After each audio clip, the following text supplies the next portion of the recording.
గాక. హల్లెలూయా, హల్లెలూయా. వాక్యంలోకి వెళదాం. మరి దేవుడు మన కుటుంబాలను,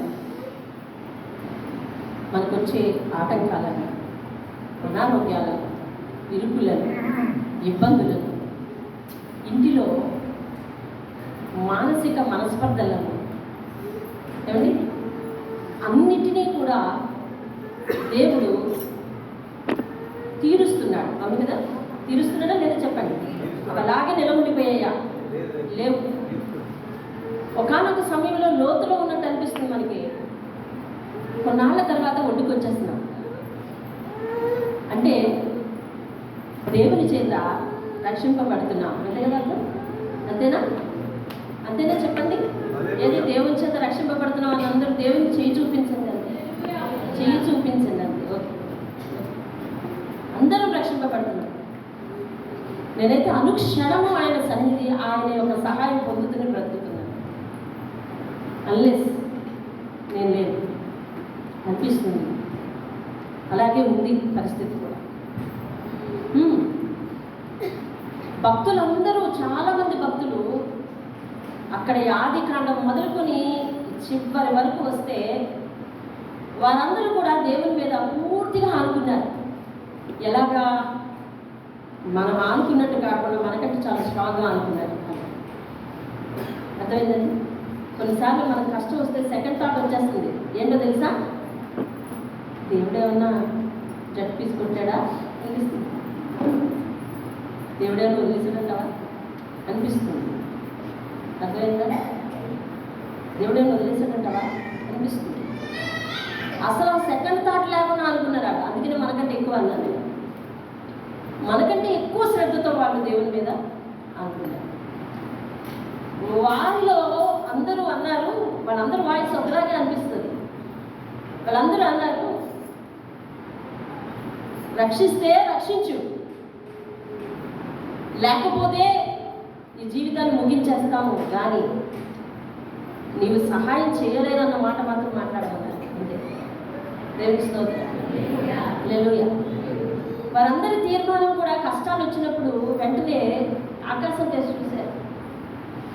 ఎందుకనంటే ఈ లోకంలో ఉన్న దారులన్నీ మూసుకుపోయాయి. వారికి ఎవరు రక్షించిన నాదులు లేరు. అలాంటి ఇరుకైన సందర్భాల్లో ఉండిపోయారు.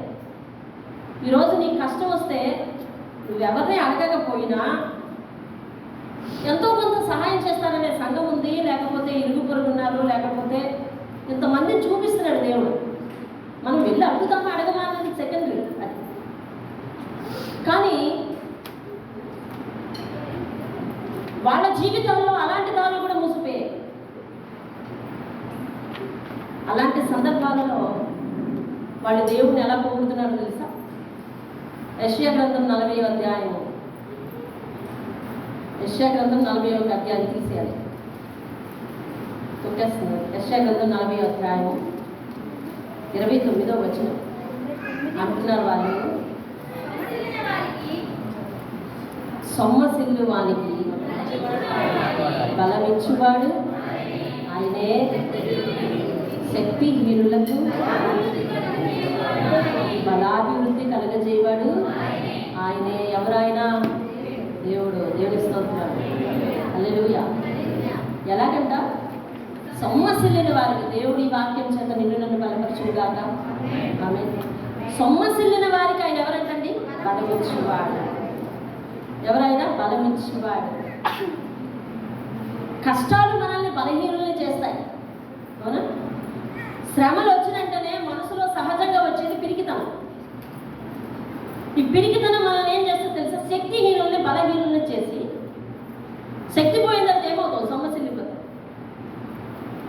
ఒక రకంగా ఇందులోంచి గెలవలేం, అయిపోయింది మన జీవితం అనిపిస్తుంది. కానీ దేవుణ్ణి వాళ్ళు ఏమంటున్నారంటే, నేను సొమ్మసిల్లిపోయినా బలమిచ్చేవాడు ఆయనే, నేను శక్తి కోల్పోయినా నాకు బలాభివృద్ధి కలగజేయవాడు ఆయనే. ఈ వచనాలు ఎవరు చెప్పింది? ఎవరో తెలిసిన? ఎవరు చెప్పారు చెప్పండి? ఈ వచనాలు యెషయా. దేవుని స్తోత్రం. యెషయా పలుకుతున్నాడు. సేవకులలో, ప్రవక్తలలో చాలా శ్రమలు పొందిన వాళ్ళు. కొత్త నిబంధన గ్రంథం కాకుండా పాత నిబంధనలో తీసుకుంటే ఇర్మియా, తరువాత యెషయా చాలా శ్రమలు పడ్డారు. యెషయా అయితే మన గ్రేట్ కింగ్ ఎవరు? హిజ్కియా గారి యొక్క కొడుకు.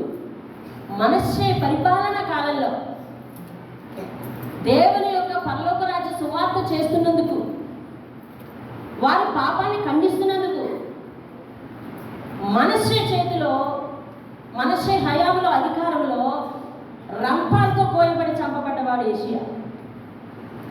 అలాంటి శ్రమలు దాదాపు వెళ్ళిపోయారు వాళ్ళు. నీకు నాకు వచ్చే అలాంటి శ్రమలు కాదు, అలాంటి శ్రమల కాదు. అయినప్పటికీ మనకు దేవుని మీద సెకండ్ థాట్ వస్తుంది. అలా రావడానికి వీల్లేదు, అది భక్తి హీనులు పలికే మాటలు. ఈరోజు నువ్వు దేవుని దగ్గర లోపము లేని ఆత్మీయతతో రొట్టెను ముట్టుకోవాలి. వాళ్ళు వాళ్ళ జీవితాలలో ఒక క్లిష్టమైన సందర్భం వచ్చినప్పుడు వాళ్ళు దేవుని వైపు చూశారు. అంతే, దేవుని స్తోత్రం. ఎవరి వైపు చూశారు? దేవుని వైపు చూశారు. ఆకాశం తట్టు చూశారు. నేను సొమ్మసిల్లిపోయినా నన్ను బలపరచేవాడు నీవేనైనా, నేను శక్తి కోల్పోయినా నాకు బలం ఇచ్చేవాడు, శక్తినిచ్చేవాడు నీవే అని యెషయా అంటా ఉన్నాడు. ఆశా పంట ఉన్నాడు. ఆశా కీర్తనకారు. దావీదు మందసాన్ని నిలబెడితే మొట్టమొదట అక్కడ ఆరాధన జరిగించేవాడు ఆశా పంటాడు. 73వ కీర్తన, ఇప్పుడు మనం చదివిన కీర్తనలోని కిందకు ఉంది. 73వ కీర్తన అంటే రండి ఒకసారి. 73వ కీర్తన 25వ వచనం. 25వ వచనం ఏమంటారు? ఆకాశమందు నీవు తప్ప నాకు ఎవరున్నారయ్యా? నీవు నాకుండగా లోపల ఏది నాకు అక్కర్లేదయ్యా అంటున్నాడు దేవుడు. ఈ మాట, ఈ స్టేట్మెంట్ మన మనసు ఇవ్వగలదా? ఈ స్టేట్మెంట్ మన మనసు ఇవ్వగలదా? పాత జీవితాన్ని వదులుకోలేనటువంటి స్థితిలో ఇంకా విశ్వాసం యొక్క ఘనం ఉంది. విశ్వాసం ఉన్నాం, రొట్టె తీసుకుంటున్నాం, రొట్టెను ముట్టుకుంటున్నాం, వెళ్ళిపోతున్నాం. కానీ మనం దేవుడు ఆశించినంతగా పూర్తిగా మారలేకపోతున్నాం. ఏదైనా శ్రమ వస్తే తొలగిపోతున్నాం. ఆశ అంటాడు, ఆకాశమందు నీవు నాకుండగా, ఆకాశమందు నీవు తప్ప నాకు ఎవరున్నారయ్యా? నువ్వు నాకుంటే చాలు, ఈ లోకంలో ఏది కూడా నాకు అక్కర్లేదయ్యా అని ఆయన అంటున్నాడు. దావీదుకు వచ్చిన శ్రమలను బట్టి దావీదు అంటాడు 60వ కీర్తన 16వ వచనంలో, 60వ కీర్తన 16వ వచనం చూడండి. వాళ్ళు దేవుణ్ణి ఎలాగ ఆధారపడి ఎలాగ స్తుతించారు, దేవుడి మీద ఎలా ఆనుకున్నారో చూడండి. ఈరోజు నీకు పూర్తిగా దేవుడి మీద ఆనుకునే మనసు లేకపోతే ఆయన రొట్టె ఎట్లా తీసుకుంటావు? ఎంతండి? 60:16, 59:16. నేను నాకు ఎంత సంఖ్య నీవు నాకు ఎత్తైన కోట, ఆపత్తును నాకు ఆశ్రయదుర్గం నీవే. నీ బలము గురించి నేను కీర్తిస్తాను. ఉదయం నీ కృప గురించి ఎప్పుడు చేస్తాడంటండి? కృపల గురించి ఎప్పుడు చేస్తాడంట? ఉదయం. ఎందుకు చేస్తాడంటే తెలుసా? ఉదయాన్నే ఆయనకు మార్నింగ్ ప్రార్థన, ప్రేయర్ అనేది చాలా ఎసెన్షియల్ ఆయనకి. ఈరోజు నిజంగా చెప్పండి, దేవుని సన్నిధిలో ఉన్నది అబద్ధం అనద్దు. నేను ఉదయాన్నే ప్రార్థన లేచాను అన్నది చెప్పండి. 5 గంటలకు ఎత్తాలి. 5 గంటలకు నేను ప్రార్థన చేశాను. సగం ఎత్తగలిగా ఉతికితూ ఉదయకాల ప్రార్థన లేచాను. ఓకే, మీ వయసును బట్టి మీకు ఎగ్జామ్స్ ఉండవచ్చు. మీరు రాత్రి 11:30 వరకు చేస్తారు. మీతో పోటీ మాకొద్దు. అర్థమైందా? ఇంతమంది ఉదయం లేగలేదు. దావీదుకి ఉదయకాల ప్రార్థన ఎసెన్షియల్. ఎందుకు తెలుసా? రాత్రి ఆయన చిమ్మ చీకట్లో పడుకుంటాడు, రాత్రి ఆయన అరణ్యంలో పడుకుంటాడు, రాత్రి ఆయన ఆపదల మధ్య పడుకుంటాడు, రాత్రి ఆయన క్రూర మృగాల మధ్య పడుకుంటాడు. అందుకని ఉదయం అయితే చాలు ఆయన ఆనందం దేవిస్తాడు. కానీ మనకు ఉదయం అవుతుంటే ఇంకా దుప్పటిలాగే పైకిలాగే అనిపిస్తుంది. దుప్పటి పైకి లాగేసి మళ్ళీ ముడుచుకుపోవడమే. మెలకు వచ్చిన అలారం మోగేస్తుంటుంది, అది నువ్వు పెట్టిన అలారమే. అంతేనా? అలారం మోగుతుంటుంది, అది నువ్వు పెట్టిన అలారమే. నువ్వు పెట్టిన అలారం మీద నీకు కోపం వచ్చేస్తుంది. కట్ అయ్యి టక్క నొక్కేసి మళ్ళీ ముడిసిపోతాం. అలా చెయ్యొద్దు దయచేసి. దేవుడు ఈరోజు నీతో మాట్లాడుతున్నాడు. లేకపోతే రొట్టె తీసుకోకు. నేను ధైర్యంగా చెప్తున్నాను. లేకపోతే లేకపోతే రొట్టె తీసుకో. ఇన్నిసార్లు మాట్లాడుతున్నావు, నువ్వు ఉదయాన్నే నువ్వు దేవుని ఎదుట నీ ఆత్మదీపాన్ని పెట్టకపోతే నువ్వు వ్యర్థం, నువ్వు వేస్ట్.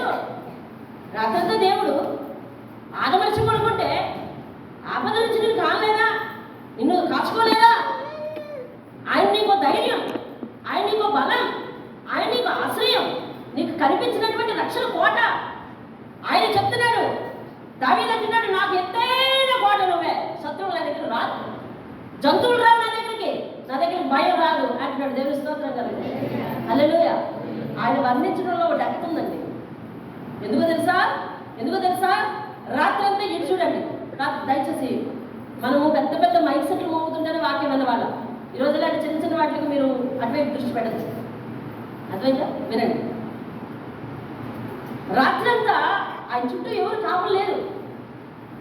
పైగా ఈయన బలవంతుడని, ఈయన సౌర్యుడని, సూర్యుడని ఈయన మీద ఆనుకున్నారు ఇంకా 400 మంది జనం. అవునా? మీరు వాక్యం తెలిసిన వాళ్ళు ఊ అనాలి. అవునా కాదా? దావీదు అరణ్యాలు పాలైపోతే దావీదుతో పాటు 400 మంది వెళ్ళిపోయారు. నీతోనే మేము ఉంటాం నాయనా అని. ఆ 400 మందికి ధైర్యం ఏంటో తెలుసా? దావీదు ఉన్నాడు. కానీ దావీదుకి ధైర్యం ఎవరో తెలుసా? దేవుడు. నా చుట్టూ ఏం కంచలేదు, నువ్వే ఎత్తైన కోట, నా చుట్టూ ఏమీ నేను దాక్కోవడానికి ఏమీ లేదు, ఆ బద్దలు వస్తే నువ్వే నాకు ఆశ్రయదుర్గం. అర్థమైందా? మొన్న ఎక్కడన్నాడు? ఆయన ఆశ్రయదుర్గం మీద నన్ను ఎక్కించును అంటున్నాడు. దేవుని స్తోత్రం కలుగుతుంది. ఆశ్రయదుర్గం ఎవరంటున్నాడు? దేవుడు అంట. ఆశ్రయదుర్గం మీద ఎక్కిస్తాడంటే దేవుడు ఆపదను నన్ను ఎత్తుకుంటాడు అంటున్నాడు. దేవుని స్తోత్రం కలుగుతుంది. నీకు తెలుగు అర్థమవుతుందా? అతను వర్ణన అర్థమవుతుందా? ఆపదను మన ఆశ్రయదుర్గం నువ్వే అంటున్నాడు. నా ఆశ్రయదుర్గమా అని దేవుడు పిలుస్తున్నాడు. అంటే ఇప్పుడు ఆయన ఆశ్రయదుర్గం ఎవరు? దేవుడు. ఆపద్దనమున ఆపత్కాలమున ఆయనట ఆశ్రయదుర్గం మీద నన్ను ఎక్కిస్తాడని అంటున్నాడు దావీదు. నువ్వేమని వర్ణిస్తున్నావు దేవుని? దేవుని మీద ఎలా ఆధారపడుతున్నావు? ఒక భయానికి, ఒక కష్టానికి ఎట్లా ఆధారపడుతున్నావు? దాన్ని ఎత్తుకున్నానికి వెళ్ళి ఆకర్షణ, దాన్ని ఎత్తుకున్నానికి అతని మీద ఎలా ఆధారపడుతున్నావు? నీ కష్టం వచ్చినప్పుడు ఎలాగ కూలిపోతున్నావా, కృంగిపోతున్నావా? ఆకాశం మీద దేవుడు ఉన్నాడనే ధైర్యం నీకుందా? ఆకాశం మీద దేవుడు నిన్ను చూస్తున్నాడనే ధైర్యం నీకుందా? ఆపత్కాలంలో ఆయన నన్ను కానుకుంటాడు, నన్ను వదిలిపెట్టడనే ధైర్యం నీకుందా? వాళ్ళందరూ తెలుసా అన్ఎక్స్పెక్టెడ్ థింగ్స్లో పడిపోయారండి. ఒకేసారి అన్ఎక్స్పెక్టెడ్ సిచ్యువేషన్స్ వాళ్ళు ఊహించలేదు. అలా యాకోబు చూడండి, వాళ్ళ ఇంటి నుంచి అరణ్యంలోకి పరిగెత్తి పారిపోయాడు. దేనికోసం చెప్పాలి? దేనికోసం? తెలిసిన వాళ్ళు. యాకోబు తెలిసిన వాళ్ళు చెప్పండి. యాకోబు మీకు తెలియదు. యాకోబుకి ఏమైంది? ఏసావు చంపేస్తానని తరుగుతున్నప్పుడు అమాంతంగా ఇల్లు వదిలి ఏమైపోయాడు? అలా అమ్మ చెప్పింది, నాయనా నువ్వు ఎక్కడ ఉంటే చచ్చిపోతావు, కాబట్టి నువ్వు చచ్చిపోవడం నాకు ఇష్టం లేదు, కాబట్టి పారిపో అని. ఎక్కడ పారిపోనమ్మా అంటే అరణ్యంలో పారిపోను. వాళ్ళ నాన్న దగ్గరికి వెళ్ళాడు, నాన్న అమ్మ అరణ్యంలో పారిపోమంది అంటే పారిపో, నీకు దేవుడే కాపాడాలి, నేను కాపాడలేను వెళ్ళిపోయాడు. అరే కింద నిమిషం వరకు ఇంట్లో ఉన్నాడు, ఇప్పుడు ఎక్కడ ఉన్నాడు చెప్పండి? చెప్పాలి. అరణ్యంలో ఉన్నాడు. జాగ్రత్తగా విని వాక్యం. కింద నిమిషం వరకు ఇంట్లో ఉన్నాడు, ఈ నిమిషం ఎక్కడున్నాడు? అరణ్యంలో ఉన్నాడు. దావీదు యుద్ధానికి వచ్చాడు. ఆ యుద్ధంలో అందరినీ చూస్తున్నాడు. ఏమైంది అంటే గొల్లియాతు ఇక్కడ ప్రగల్భాలు పలుకుతున్నాడు అన్నాడు. ఆడేవాడు అంటే ఆడు ఫిలిస్తీయుడు అన్నారు. అరే ఫిలిస్తీయుడు దేవుడు నమ్ముకున్న వారి మీద ప్రగల్భాలు పలకడమా? మన దేవుడు ఎంత ధైర్యశాలి, మన దేవుడు ఎంత పరాక్రమవంతుడు, నేను గెలిచేస్తాను యుద్ధం అన్నాడు. ఒరే నువ్వు చిన్నోడికి రా, వెళ్ళలేవరా అంటే వెళ్తాను అన్నాడు. సరే వెళ్ళు అన్నాడు. వెళ్ళాడు. ఆయన చెప్పేసి వచ్చాడో లేదు చెప్పండి. వచ్చేసిన తర్వాత ఇంకెంతలో చంపడానికి ఎవరు రెడీ అయ్యారు? దేని చేత? అసూయ చేత. వాడు కనిపిస్తే ఏం చేద్దాం అనుకుంటున్నాడు? సౌర్యుడు చంపేద్దాం అనుకుంటున్నాడు. అసలు దావీదు తన జీవితంలో ఇటువంటి పరిస్థితి వస్తుంది ఎక్స్పెక్ట్ చేశాడా? చేయలేదు. నిన్నటి వరకు తండ్రి చేతను ఉన్నాడే, నిన్నటి వరకు అన్నదమ్ముల దగ్గర ఉన్నాడే, నిన్నటి వరకు చాలా స్వేచ్ఛ జీవే. అయ్యో గొర్రెలు తీసుకెళ్తాడు, చక్కగా మేపుకొస్తాడు, చక్కగా పాడుకుంటాడు, చక్కగా స్తుతి పాడతాడు, చక్కగా పాటలు పాడుకుంటాడు. అతని జీవితంలో ఎంతసేపు సంతోషమే, సంగీతమే కదా? అవునా? దావీదు జీవితంలో ఎంతసేపు సంతోషమే, సంగీతమే. కానీ ఆ పరిస్థితి ఇప్పుడు రివర్స్ అయిపోయింది. అవునా? అతను ఎక్స్పెక్ట్ చేశాడా? చెప్పాలి. అతను ఎక్స్పెక్ట్ చేశాడా? చేయలేదు. దానియేలు ఇందాక వరకు సింహాసనం దగ్గర ఉన్నాడు. అమాంతంగా శాసనం చేశారు, అక్కడే ఉన్నాడు. నీకు తప్ప ఎవరికి నమస్కరించకూడదు రాజా, ఇది మా తీర్మానం, ముద్ర వేసేయన్నారు. అంటే రాజు పొంగిపోతున్నాడు. వీళ్ళందరూనేమో వీడి పని అయ్యిందని అనుకుంటున్నాడు. దానియేలు మాత్రం అక్కడ శాసనం చేస్తుంటే అక్కడే ఉన్నాడు, టైం చూసుకుంటున్నాడు, వాచ్ దులుపుకొని. ఎందుకండి రాత్రి టైం అయిపోతుంది. మీరు అలా చూసుకుంటారా? 9 అవుతుంది, 9 అయిపోతుంది అంటే మీరు ఎక్కడున్నా వాచ్ దులుపుకొని చూసుకుంటున్నారా? పర్లేదులే, 10 గంటలకు వెళ్ళచ్చు, ఈ లోపల పాటలు ఆరాధన అవుతుంది అనుకుంటున్నారా? ఏమనుకుంటున్నారు? అదే నేను ఇందాక దేవుడు పలికాడే మాట ఏంటంటే, నీకు దేవుడు ఎంతవరకు తెలుసో అంతవరకు భక్తి చేస్తావు అంతే. నీవు ఆలస్యం అవుతున్నావు, నీవు ఆ సమయాన్ని వాడుకున్నావు అంటే నీకు దేవుడు అంతవరకు తెలుసు. లేదు దేవుడి సన్నిధిలో నేను ఇందుకు ముందు వచ్చి పడిపోవాలి, ఆయన నా కోసం ఎదురు చూడకూడదు, నేను ఆయన కోసం ఎదురు చూడాలంటే నీకు దేవుడు అంతగా తెలుసు అన్నమాట. అంతే, చిన్న క్లారిఫికేషన్ టైమింగ్లో, అంతే, ఏం లేదు. రైట్, అక్కడే ఉన్నాడు, టైం చూసుకుంటాడు. వీళ్ళందరూ సంతోష సంబరాలతో ఉన్నారు. ఈ లోపల టైం అయిపోయింది, టక్క దిగిలిపోయాడు అంతే. 6 గంటల ఆయన ఎత్తుకొచ్చేసారు దానియేలు. అవునా? ఎత్తుకొచ్చారు లేదు చెప్పండి. ఎత్తుకొచ్చి ఏం చేశారు? ఇదిగో ఇప్పుడేనా శాసనం చేశాము, ఇప్పుడేనా ఇక్కడ ఉన్నాడు, ఇప్పుడేనా సంతకం పెట్టించాము, ఇప్పుడేనా నీ గురించి చెప్పాము, ఇది ఇప్పుడే వెళ్ళిపోయి ఏం చేశాడు చూడు అంటే. 6 గంటలో స్థితి గతి అన్ని మారిపోయింది. They are faced unexpected situations. అర్థమైందా? వాళ్ళందరూ అనుకోనటువంటి సందర్భాలను ఎదుర్కొన్నారు. మన జీవితంలో కూడా మనం చాలాసార్లు, ఒకసారి నీ జీవితానికి జ్ఞాపకం చేసుకో, అనుకోకుండా అమాంతంగా కష్టం వచ్చిన సందర్భం ఏమైనా ఉందా మీ జీవితంలో?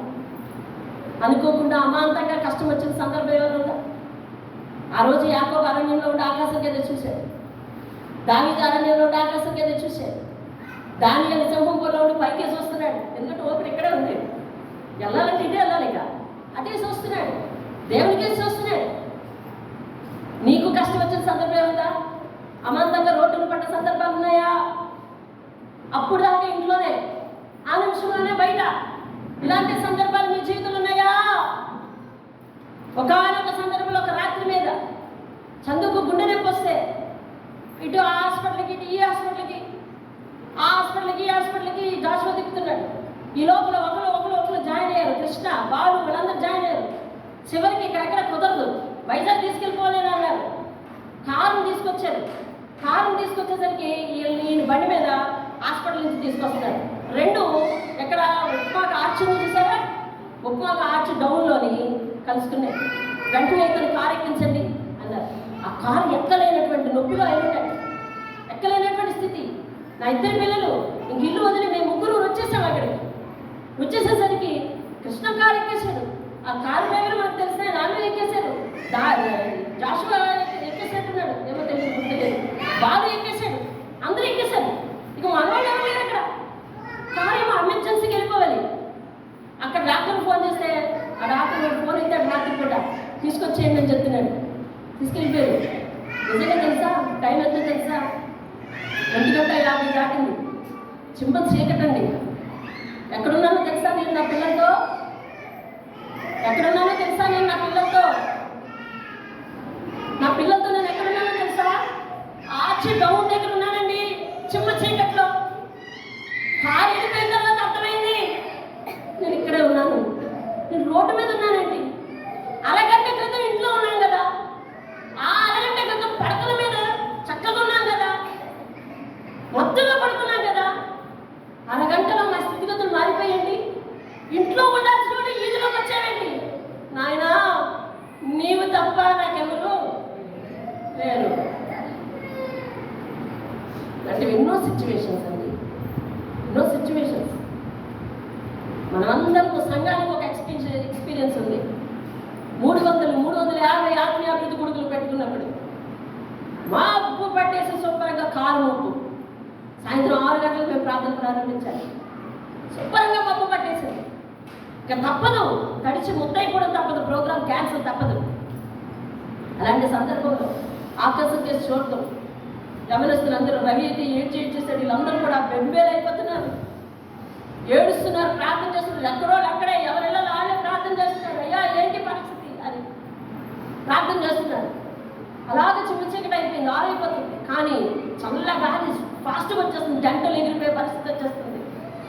ఒకటే ప్రార్థించాను, అయ్యా ఇందాక వరకు ఆకాశం చూసి భయపడ్డాను. అయ్యా నేను ఆకాశం చూసి భయపడ్డాను, పూర్తిగా మబ్బు పట్టిందని చూసి భయపడ్డాను.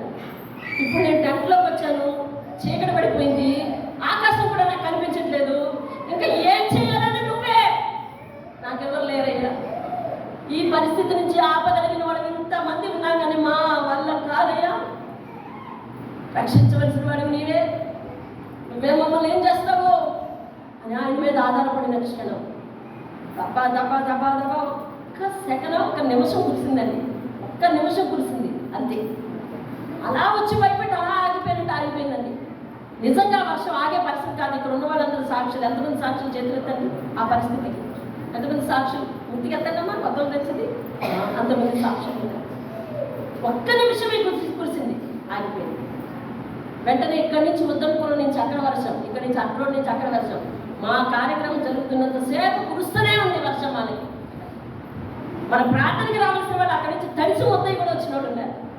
అర్థమవుతుందా? దేవుని కాపుదల నీకు కావాలి అంటే దేవుని దగ్గర శ్రద్ధగా ఉండి కష్టమైన అయ్యా ఇందాక వరకు క్షేమంగా ఉంచి నువ్వే కదా, ఇప్పుడు కష్టంలో ఉన్నాను నువ్వే అనగలగాని దేవుని స్తోత్రం. హల్లెలూయా. కష్టం వచ్చిందా? ఏ నిర్ణయం తీసుకోలేకపోతున్నావా? అయితే తప్పు నిర్ణయం తీసుకుంటావా? అయితే దేవుని తప్పు మాట అంటావా? ఇంతవరకు క్షేమాన్ని ఉంచింది ఎవరు? వారి జీవితాల్లో వాళ్ళకి అదే ఒక ఆశ. దానియేలు సింహం పొదలో పడ్డాడు, కానీ ఒక దాని కృతజ్ఞతలు చెల్లించుంటాడు. ఎందుకో తెలుసా? దానియేలు సన్నివేశం నాకు ప్రతిసారి కొత్త పాట నేర్పిస్తూనే ఉంటుంది. ఆయన అందులోకి వెళ్ళిన తర్వాత కృతజ్ఞతలే చెల్లించుంటాడు. అయ్యా ఇందాకటి వరకు నన్ను కాచి కాపాడి నీకు వందనాలు. హల్లెలూయా. ఇందాకటి వరకు కాచి కాపాడినందుకు నువ్వు వందనాలు. ఈ సమయం నీది, ఏం చేసినా నీదే భారం. ఉంచి సాక్షిగా ఉంచుతావో లేదా ఇందులోనే పిప్పు చేస్తావో నీదే భారం అయినా అని ఉంటాడు. ఇంక అంతకంటే మానవుడు, సగటు మానవుడు ఏం ప్రార్థన చేయగలరు చెప్పండి? ఏం ప్రార్థన చేయగలరు? అర్ధరాత్రి రోడ్డు మీద నిలబడ్డప్పుడు నేను అదే అనుకున్నాను. వెళ్తున్నాడయ్యా, ప్రాణంతో వెళ్తున్నాడు. ఇంటికి ప్రాణంతో తీసుకొస్తావో లేదా వెగత జీవిలో తీసుకొస్తావో ఏ రీతిగా నేను ఫేస్ చేయాలో. ఈరోజు అర్ధరాత్రి చీకట్లో నేను ఉన్నానయ్యా, రేపటి నుంచి నాకు వెళ్తున్నైనా చీకటేనయ్యా, ఇంకా నా బిడ్డలకు వెళ్తున్నైనా చీకటేనయ్యా, నువ్వే కాపాడాలని ఆయన మీద ఆధారపడాలి. ఇందాకటి వరకు శాపించిన ఆయనే కదండి.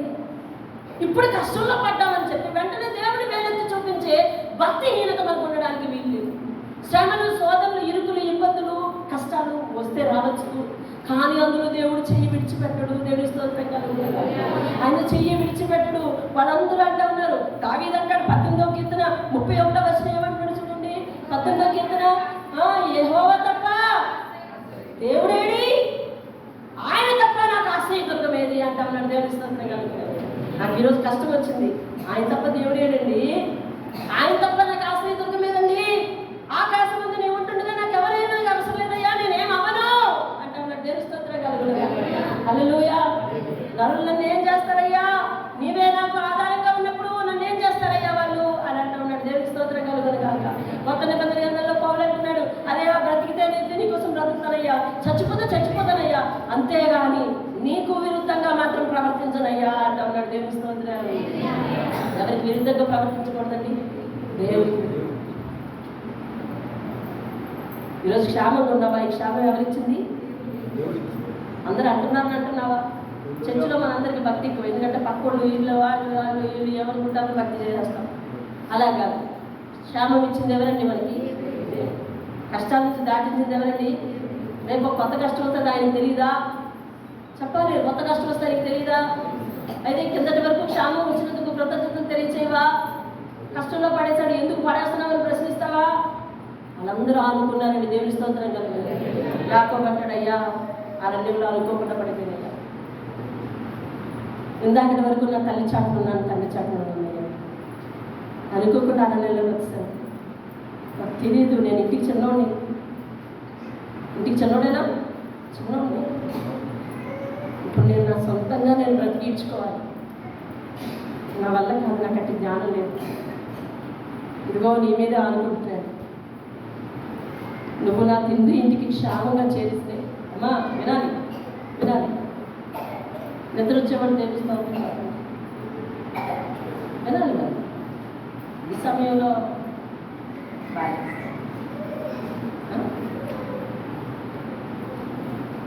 నేను చిన్నోడినయ్యా, ఈ జీవితాన్ని ఎలా ఇవ్వాలో సొంతంగా నాకు తెలియదు. నిన్నటి వరకు అమ్మ సలహా, నాన్న సలహా, ఇదే నాకు. లేకపోతే నాకేం తెలియదయ్యా. నా ఎందుకు దయదలిచి నన్ను నా తండ్రి ఇంటికి క్షేమంగా చేరిస్తే, అయ్యా నా సంపాదన యావత్తులో నేను నీకు మందిరాన్ని కట్టించి సంపాదన యావత్తులో 10వ వంతు ఇస్తానయ్యా అని ఒక తీర్మానం చేసుకున్నాడు. ఎప్పుడు చేసుకున్నాడు చెప్పాలి? ఎప్పుడు చేసుకున్నాడు? కష్టంలోనే. కష్టం ప్రారంభమైంది, ప్రార్థన చేశాడు, తనకు కావలసిన మనవిని చెప్పాడు, తను ఏం చేస్తాడో చెప్పాడు. మనం ఏం చేస్తున్నామంటే కష్టం వచ్చిన వెంటనే దేవుణ్ణి అడుగుతున్నాము, ఈ కష్టం ఎందుకు ఇలా చేశావు, నన్ను ఎందుకు ఇలా చేశామని అడుగుతున్నాం. నీకు ఏమన్నా ఒకటి ప్రార్థన చేయాలనుకుంటే కనుక ఇంకక్కడి నుంచి మన మనసు ప్రార్థన చేయాలని అనిపించట్లేదు అనేస్తున్నాం. ఒకటి చేయాలనుకుంటే కనుక నేను సన్నిధికి ఏం చేశాను, నేను నీకేం చేశాను, నేను అంత ఇచ్చాను ఇంత ఇచ్చాను, నాకెందుకు ఈ కష్టాలు, నేను అంత సేవ చేశాను ఇంత సేవ చేశాను, నాకెందుకు ఈ కష్టాలు, నేను అంత వాక్యం చెప్పాను ఇంత వాక్యం చెప్పాను, నాకెందుకు ఈ కష్టాలు, నేను అంత పరిచయం చేశాను ఇంత పని చేశాను, నాకెందుకు ఈ కష్టాలు అంటే వాళ్ళు అట్లా కాదు. వాళ్ళకి కష్టాలు వస్తే ఏం చేశారంటే దేవుడికి ప్రార్థన చేశారు, వాళ్ళకి ఏం కావాలో అది అడిగారు, వాళ్ళు ఏం చేయబోతున్నారో చెప్పారు. దేవుని స్తోత్రం. హల్లెలూయా. దావీదు అన్నాడు, అయ్యా నన్ను ఈ కష్టాల నుంచి తప్పిస్తే దేవుడు నాకు చేసిన, నేను కష్టకాలంలో శ్రమదినమును యెహోవాకు మొరపెట్టింది, ఆయన నా మొర ఆలకించాడు. దేవుడు నాకు చేసిన కష్టకాలంలో నేను చేసుకున్న మొక్కుబడులన్నీ నేను సమాజాన్ని పిలిపించుకుని వారందరి ముందు కృతజ్ఞతాస్తుతులు చెల్లిస్తాను అని అన్ని మొక్కుకున్నాడు. అర్థమవుతుందండి. పౌలు అంటున్నాడు, నువ్వు బ్రతికిస్తే నేను నీ పని చేస్తానయ్యా, నీ పనే చేస్తాను బ్రతికిస్తే అని అంటూ ఉన్నాడు. అర్థమైందండి. కాబట్టి ఎంతోమంది భక్తులు వారి జీవితాల్లో శ్రమలు వచ్చాయి, కష్టాలు వచ్చాయి, ఇరుకులు వచ్చాయి, కానీ వాళ్ళు ఆ సమయంలో ఎవరిని చూశారండి? ఎవరిని చూశారు? దేవుని వైపే చూశారు. దేవుని స్తోత్రం. వారికి ఒక నమ్మకం, ఆకాశం నుండి దేవుడు మనల్ని రక్షిస్తున్నాడు. ఎలా రక్షిస్తున్నాడో దానిని వర్ణించారు. ఎలా రక్షిస్తున్నాడో దానిని వర్ణించారు. చూడండి 18వ కీర్తన. 18వ కీర్తన మాట 16వ వచనం. 18వ కీర్తన 16వ వచనం. ఎలా అండి? చదివి వచ్చిన వాళ్ళందరూ ఒకసారి చదవండి. ఉన్నత స్థలము నుండి చెయ్యి చాపి ఆయన ఏమన్నారండి? నన్ను పట్టుకొనెను. దేవుని స్తోత్రం. ఇంకా నన్ను పట్టుకొని మహాజలరాశంలో నుండి తీసేను. దేవుని స్తోత్రం కలుగునుగా.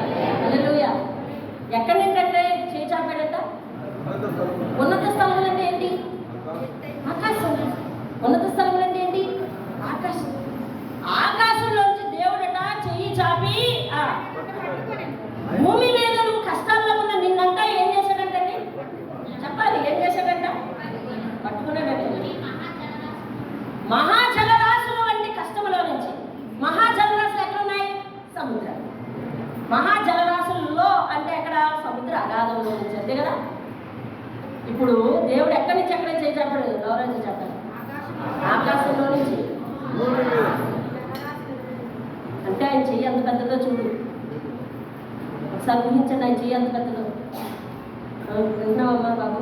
ఆయన చెయ్యి అంత పెద్దదో ఆలోచించు. ఆకాశంలో నుండి ఉన్నత స్థలంలోంచి తను చేయి చాపంట మనల్ని పట్టుకుని నువ్వు జలరాశులు లాంటి లోతులు ఉన్నా కూడా తీసి ఎక్కడ తీసాడంటండి? దేవుని స్తోత్రం. యోనాను తీసాడా లేదా? చెప్పాలి, యోనాను తీసాడా లేదా? అగ్ని మధ్యలోంచి వారిని తీసాడా లేదా? సింహాలు గోల్లోంచి ఆయన తీసాడా లేదా? అరణ్యంలోంచి దాగుని పైకి తీసుకొచ్చాడా లేదా? యాకోబును సురక్షితమైన గమ్యాన్ని నడిపించాడా లేదా? నడిపించాడు. యోసేపును గోతులోంచి తీసాడా లేదా? జైల్లోంచి విడిపించాడా లేదా? తీసుకొచ్చి మళ్ళీ ఎక్కడ పెట్టాడు తెలుసా? చెప్పాడు, ఎక్కడ పెట్టాడు? అందరికీ కనిపించారు. ఆయన తెలుస్తుంది. అలా నాశనం చేయాలనుకున్న వాళ్ళందరూ యోసేపుని ఎలా చూశారు తెలుసా? ఇలా చూశారు. ఎలా చూశారండి? ఎలా చూశారు? ఆయన నాశనం చేయాలనుకున్న వాళ్ళందరూ ఏం చేశారు? కింద చూశారు. ఆ తర్వాత దేవుడు చేయి చాపి ఆ లోతులో చేయి పెట్టి యోసేపుని బయటికి తీసి ఉన్నత స్థలం మీద నిలబెడితే ఇప్పుడు ఇలా చూస్తున్నారు. అర్థమవుతుందా దేవుని మహత్కార్యాలేమో?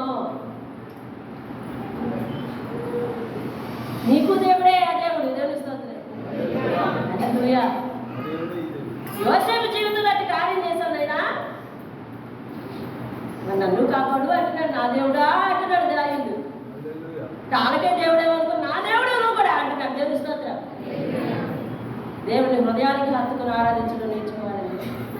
ఆసాపు అతన్ని కీర్తించడానికి అంటే అన్నాడు, ఆకాశం నుండి నీవు తప్ప నాకు ఎవరున్నారు అని. కీర్తనలు అంటే ఏంటంటే పాటలే కదా. ఆకాశం నుండి నీవు తప్ప నాకు ఎవరున్నారు నాయన అంటున్నాడు. నువ్వు నాకుండగా నాకేమి, నువ్వు నాకుండగా నాకేది అక్కర్లేదయ్యా. నువ్వు నాకుంటే నాకు చాలయ్యా. దివ్య, నువ్వు నాకుంటే నాకు చాలయ్యా. ఆకాశం ముందు నువ్వు నాకుంటే నాకేం అవసరం లేదయ్యా అని ఆయన పాడుతున్నాడు. దానియేలు ఏమంటాడు, దావీదేమంటాడు, నాకు ఎత్తైనా కోటవు నువ్వే. దేవుని స్తోత్రం. నా శ్రీదుర్గము నువ్వే, ఆపద్దనమున నన్ను కాపాడువాడవు నువ్వే. ఇక్కడ కింద అంటాడు మాట చదవండి. హల్లెలూయా.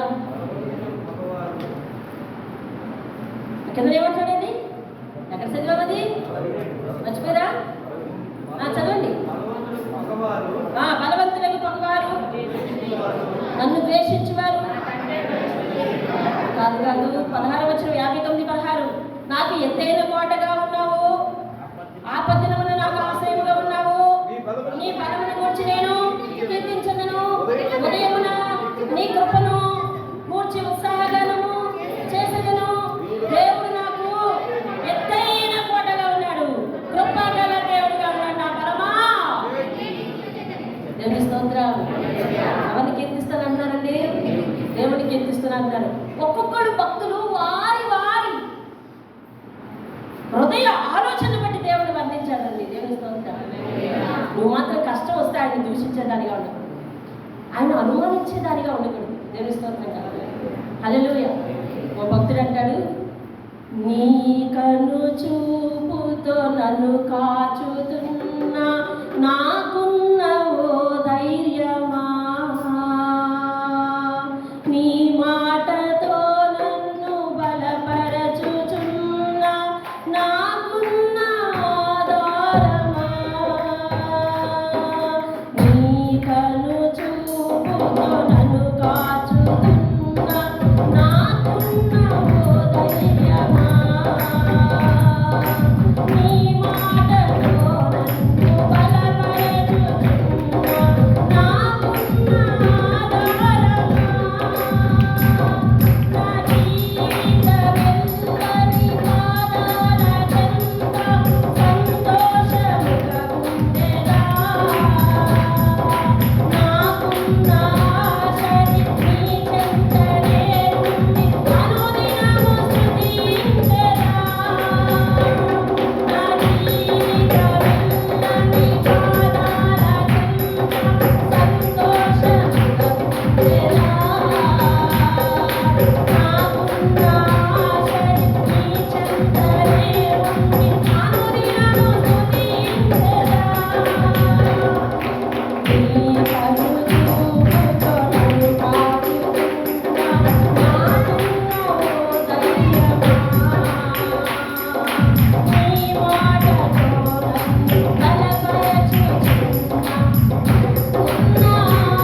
దేవుని స్తోత్రం. మొన్న రాత్రి ఆయన నా జీవితానికి ఎంత ఆధారమై ఉన్నాడో ఆలోచించుకుంటాను. దేవుడిచ్చిన ఈ మాటలు తెలుస్తున్నాను. నాకున్న ధైర్యం, నాకున్న ఆధారం, ఇక ఉన్నది ఏం ఆశ అంటే ఆయన దగ్గర ఉండి ఆయన కీర్తించాలని ఆశ. అదేంటండి, ఎన్నెన్నో మలుపులు ఈ జీవితంలో నా మట్టుకు నేను ఎన్నో మలుపులు చూశాను ఈ జీవితం. ఎదుర్కోలేనటువంటి, నా స్థాయికి మించినటువంటి, వయసుకు మించినటువంటి బాధ్యతలు కూడా భరించవలసిన పరిస్థితి వచ్చింది. జ్ఞానానికి మించినటువంటి ప్రాబ్లమ్స్ ఫేస్ చేయవలసి వచ్చింది. అన్ఎక్స్పెక్టెడ్ సిచ్యువేషన్స్లో అనేక సార్లు మునిగిపోయాను నేను. ఇంకా ఎదురున్న జీవితం ఎలా ఉంటుందో ఎన్నెన్నో మలుపులు, ఎదురేం వస్తుందో నాకు తెలియదు. కాబట్టి ఆయన పాదాల చెంత, ఆయన వెలుగులో ఉండి ఈ విలువైన జీవితాన్ని గెలవడం ఒకటే, ఆ గెలవడానికి ఆయన పాదాల దగ్గర ఉండడం ఒకటే, ఒకే ఒక రహస్యం. అంటే దేవుని స్తోత్రం.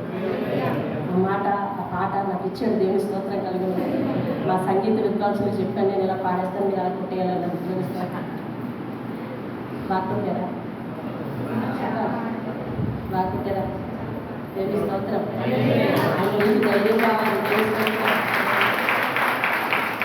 నాకు ఇప్పుడు ఒక ధైర్యం వచ్చింది. నేను ఎలా రాసిన అనుకుంటాను. దేవుడు నాకు మంచి పాట ఇచ్చాడు. దేవుని స్తోత్రం. హల్లెలూయా. నాకు నేను పాడుకోవడానికి నాకు నేను హత్తుకుంది. దేవుని స్తోత్రం. నాకున్న ఒక ధైర్యం, అదే నాకున్న ఒక ధైర్యం. నా పిల్లల విషయం, నా కుటుంబ విషయం, సంఘ సభ్యుల విషయం, ఎవరు ఏ స్థితిలో ఎలాంటి పరిస్థితులు పడిపోతారని అనునిత్యం ప్రతి కుటుంబాన్ని జ్ఞాపకం చేసుకుంటాను. నాకున్న భయాలన్నింటినీ నేను పాదాల దగ్గర పెట్టుకుంటాను. ఉదయ్య అలా జరగదు, ఉదయ్య అలా కాపాడు, ఇలా కాపాడే, ఎలా కాపాడావు అని కొన్నిసార్లు అలా అనుకుంటూ వెళ్ళిపోయి ఒకసారి క్షమాపణ చెప్తాను ఆయనకి. ఎందుకో తెలుసా? అయ్యా, నేను నిన్నేమైనా డైరెక్ట్ చేస్తున్నానా, నిన్నేమైనా నేను సూచిస్తున్నానా? నా మనవయ్యా, నా ఆశది సంఘ కుటుంబాల బిడ్డలు ఇట్లా ఉండాలయ్యా, అట్లా ఉండాలి. నా మనవిది నీకేది ఇష్టం అడగడం కదా. అడిగే ముందు నీ పాదాలే నమ్మకం ఉండాలి, నీ పాదాల దగ్గర ఉండాలయ్యా, నీ దగ్గరే మోకరించాలి, నీ దగ్గరే ఉండాలి. ఎవరి జీవితాలు ఎలా మనకు తిరుగుతాయో నాకు తెలియదయ్యా. నీ కుటుంబాలకు వాక్యం చెప్పే అవకాశం ఇచ్చావు. వారి కష్టాలు ఎలాంటివి వస్తాయి, ఏ విధమైన పరిస్థితుల్లో వారు ఉండాలి, నేను ఉండాలి. దయచేసి వాటి అన్నింటినీ పక్కకు పెట్టయ్యా, క్షమించయ్యా. ఈ మలుపుల్లో ఎలాంటి పరిస్థితులు, ఎలాంటి మాటలు విన్నా నేను ఏం తొలగిపోను. వారి మీద ప్రేమను తగ్గించుకోను. అది అటువంటి మనస్తత్వం తెచ్చుకోను. కనికరం చూపించేవాడే కనికరం పొందుతాడు. అంతే, నో ఎక్స్క్యూజ్ ఇందులో. తెలుస్తుంది. కాబట్టి నాకు కనికరం కావాలి. ఎవరి కనికరం కావాలంటే దేవుని కనికరం కావాలి. నా చుట్టూ ఉన్న మనుషుల కనికరం కూడా నాకు కావాలి. దేవుడు దయచేస్తేనే మనుషుల కనికరం వస్తుంది. అలాంటప్పుడు నేనేం చేయాలి? నన్ను దూషించేవారైనా కానీ నేను కనికరం చూపించాల్సిన పరిస్థితి ఉంది. దేవుడు హల్లెలూయా. నువ్వు పెట్టే పెట్టుబడిని బట్టి ఫలితం ఆశించు. నీ బిడ్డలు క్షమించబడాలి, నీ బిడ్డలు ఆదరించబడాలి, నువ్వు బాగుండాలి, నువ్వు క్షమించబడాలి అంటే మనందరినీ క్షమిద్దాం. ఆయన పనిని ఏ మాత్రం ఆశ్చర్యం లేకుండా చేద్దాం, ఏ మాత్రం జంకు లేకుండా చేద్దాం. ఏదైనా ఆయన పేరు చెప్పుకొని ఆయన ముఖం చూస్తూ ముందుకు వెళ్ళిపోదాం. అర్థమవుతుందా? ఆయన ముఖం చూస్తూ ముందుకు వెళ్ళిపోదాం. అక్కడ ఇక్కడ వాళ్ళ వీళ్ళ అనే ఆచారం లేదు, అనే సిద్ధాంతం లేకుండా ముందుకు వెళ్ళిపోవాలి. అంతే. అదే కష్టం, ఎలాంటి తెగింపు చేయాల్సి వస్తుంది అలాంటి సందర్భంలో. అర్థమైందండి? సంఘం మా ఫోన్లు అందరికీ కొంత అందుబాటులో ఉన్నారు, వెళ్ళి ప్రార్థన చేస్తున్నారు అని అంటే నాకు ఎంతో సంతోషం.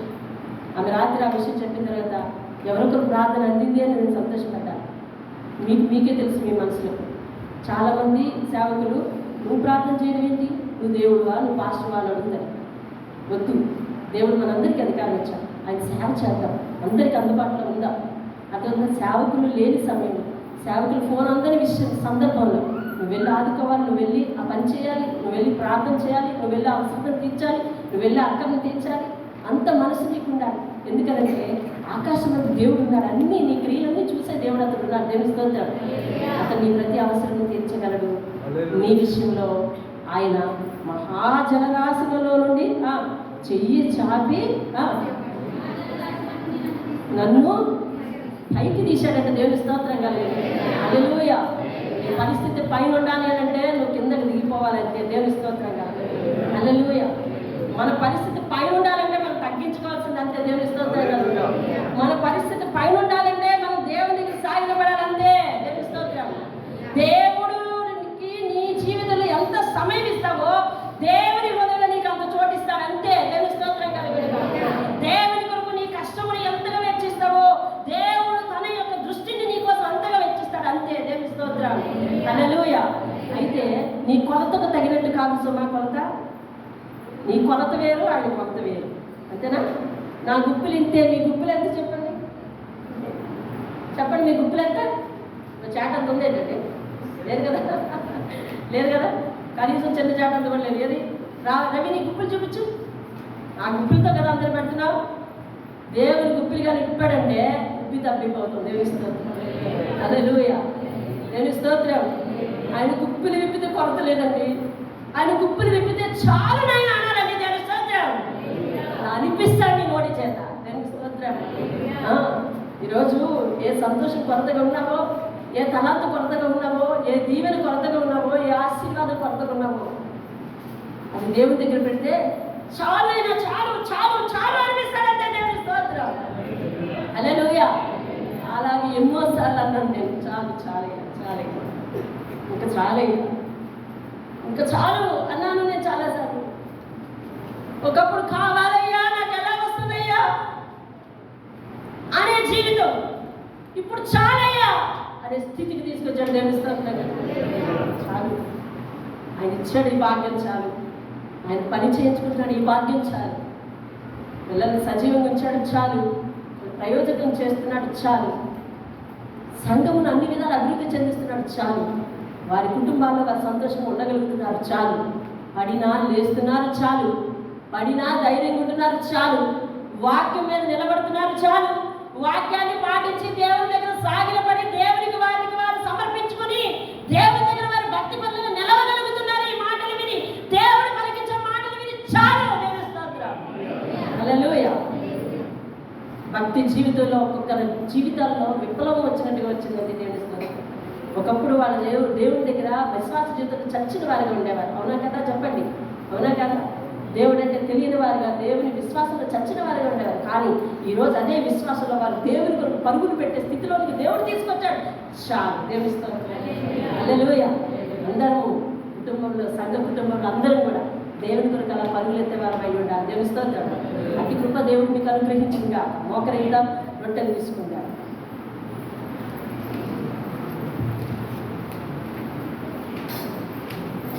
మోకరిద్దాం, ప్రార్థన చేస్తున్నాం.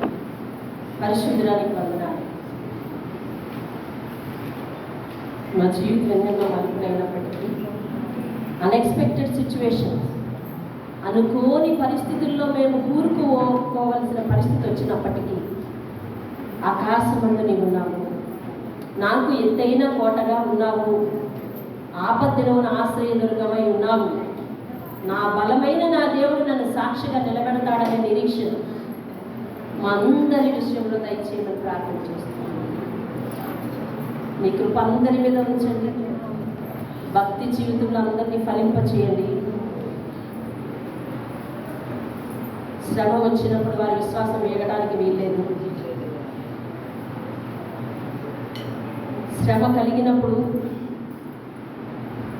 ఆపత్కాలంలో నన్ను దాచే దేవుడు నాకున్నాడు, అతను నన్ను చూస్తున్నాడనే ధైర్యంతో ఉండడానికి సహాయం చేయండి.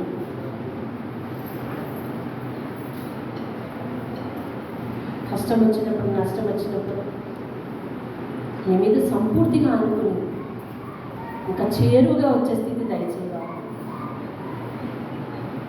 ఎట్టి పరిస్థితుల్లో మా నోటి మాట చేత నైనను నిన్ను అనుమానించే స్థితి, అటువంటి అవిధేయత నాలో ఉండద్దు.